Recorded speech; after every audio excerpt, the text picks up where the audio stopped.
जैसा कि दोस्तों गर्मी आ चुकी है और आप में से बहुत सारे लोग कूलर ख़रीदने के बारे में सोच रहे होंगे, पर जैसे ही आप शॉप में कूलर ख़रीदने के लिए जाते होंगे तो सेल्समैन आपसे ऐसे क्वेश्चन ज़रूर पूछते होंगे, अरे सर एयर कूलर चाहिए, तो कौन सा एयर कूलर चाहिए, पर्सनल एयर कूलर चाहिए या डेजर्ट एयर कूलर चाहिए?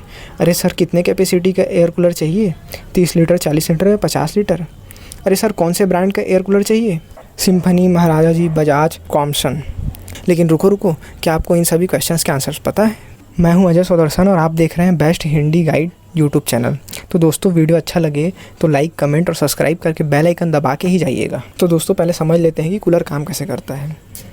जो कूलर होता है वो एक तरह से इवेपोरेटिव कूलिंग के मेथड पर काम करता है। कूलर में एक पंखा लगा होता है और नीचे पंप लगा होता है, जिससे पानी ऊपर से नीचे और नीचे से ऊपर जाता है। जब हम स्विच ऑन करते हैं तो बाहर के सराउंडिंग से हॉट एयर को खींचता है, जिससे जो लिक्विड फॉर्म में पानी होता है वह वेपर में कन्वर्ट हो जाता है और वह ठंडा पानी वेपर बन के पंखे के थ्रू ठंडी ठंडी हवा आपको देता है। तो दोस्तों पहले समझ लेते हैं कि कूलर कितने प्रकार के होते हैं। कूलर 2 प्रकार के होते हैं, पर्सनल एयर कूलर और डेजर्ट एयर कूलर। तो दोस्तों हम सबसे पहले समझ लेते हैं कि डेजर्ट एयर कूलर और पर्सनल एयर कूलर में क्या डिफरेंस होता है। यह दोनों कूलर इवेपोरेशन ऑफ वाटर के प्रिंसिपल पर काम करते हैं। पर्सनल एयर कूलर को रूम एयर कूलर भी कहते हैं। रूम एयर कूलर को रूम के अंदर लगाते हैं। यह कम स्पेस लेता है और इसके साथ साथ इसकी पावर भी कम होती है। दोस्तों अगर आपका रूम 200 स्क्वायर फीट या उससे छोटा है तो आपको पर्सनल एयर कूलर के लिए जाना चाहिए।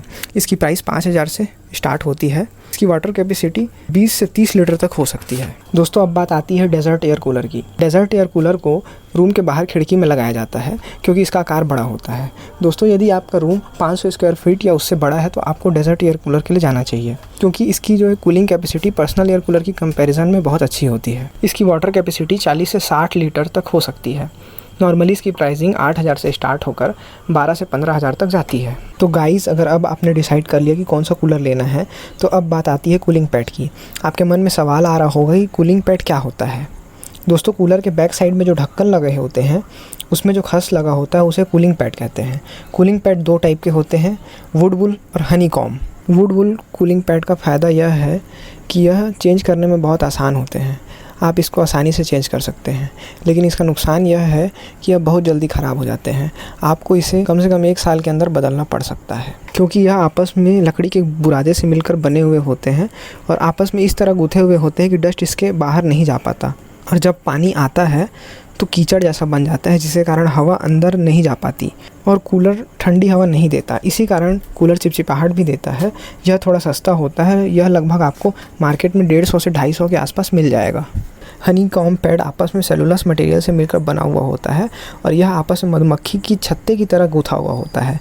इसके बीच में काफ़ी स्पेस होता है, मतलब बोले तो इतना स्पेस होता है कि आप एक पेंसिल को इसके आर पार कर सकते हैं। इसी कारण इसमें डस्ट नहीं जम पाता और यदि थोड़ा बहुत डस्ट जम भी जाता है तो वह पानी से धुल के नीचे गिर जाता है। और यदि आप इसके पीछे डस्ट फिल्टर लगा दें तो इसकी ड्यूरेबिलिटी और भी बढ़ जाती है। इसीलिए आजकल मार्केट में हनी कॉम्ब के कूलर ज़्यादा बिकते हैं। अच्छा दोस्तों यदि आप हनी कॉम्ब के कूलर लेते हैं तो आपको एक बात का ध्यान रखना चाहिए कि इसकी मोटाई कम से कम 90 mm होनी चाहिए। अगर इससे कम मोटाई होगी तो यह आपको ज़्यादा फ़ायदा नहीं देगा। इससे बेहतर तो आप वुड वूल वाला कूलर ले सकते हैं। दोस्तों हनी कॉम्ब पैड थोड़ा महंगा होता है, जो आपको मार्केट में 450 से 1500 तक के आसपास मिल जाएगा। दोस्तों घुमा फिरा के बोले तो यदि आपका बजट कम है तो आप वुड वूल वाला कूलर लीजिए, क्योंकि इसे आसानी से चेंज किया जा सकता है और इसे आप समय समय पर बदलते रहोगे तो यह आपको अच्छी हवा भी देगा और यह बहुत सस्ता भी होता है। और आपका बजट ज़्यादा है तो आप हनी कॉम्ब वाला कूलर लीजिए, क्योंकि यह बहुत समय तक टिकेगा।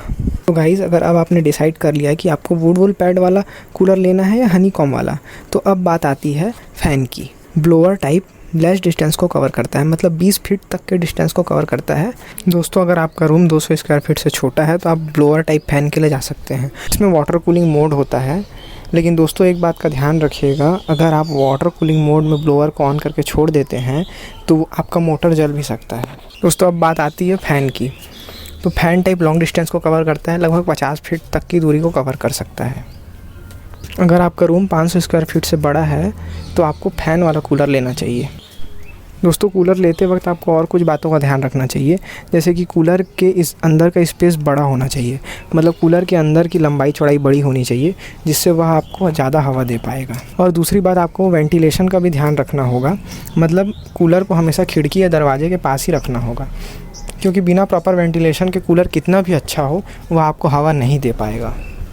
दोस्तों कूलर बहुत सारे फीचर्स के साथ आते हैं, लेकिन अगर आप इनमें से कुछ फीचर्स का ध्यान रखेंगे तो वह आपको भविष्य में ज़रूर बेनिफिट देगा। नंबर फर्स्ट, इलेक्ट्रोथर्मोस्टेट्स वाले कूलर फ़ैन की स्पीड को कम ज़्यादा कर सकते हैं और पंप और फ़ैन को ऑटोमेटिक बंद कर सकते हैं। Number second, water level controller.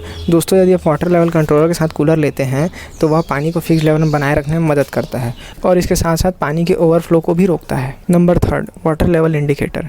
यह फीचर बताता है कि टैंक में कितना पानी है। Number fourth, automatic shut off dumpers. यह फ्लैक्स होते हैं और यह फ़ैन के चालू होने पर खुलते हैं और फ़ैन के बंद होने पर बंद हो जाते हैं। यह कूलर को कवर करके रखते हैं, जिससे कूलर में नुकसान होने के चांसेस कम हो जाते हैं। जैसे एग्जांपल के लिए कई बार चूहे कूलर में घुस के कूलर के वायर को काट देते हैं। ऑटोमेटिक डंपर के होने के कारण चूहे कूलर के अंदर नहीं घुस पाते और कूलर सुरक्षित रहता है। Number 5, adjustable speed. इस फीचर की मदद से आप कूलर की स्पीड को कम या ज़्यादा कर सकते हैं। यदि आपको लग रहा है कि ठंड बहुत ज़्यादा है तो आप इसकी स्पीड को कम कर सकते हैं, और लग रहा है कि गर्मी बहुत ज़्यादा है तो आप इसकी स्पीड को बढ़ा सकते हैं। नंबर 6, व्हील्स या कास्टर्स।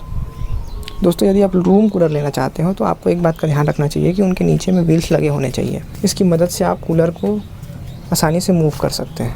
नंबर 6, दोस्तों आजकल जितने भी कूलर आते हैं वो रिमोट कंट्रोल के साथ ही आते हैं। इसकी मदद से आप कूलर के मोड्स को आसानी से कस्टमाइज़ कर सकते हैं।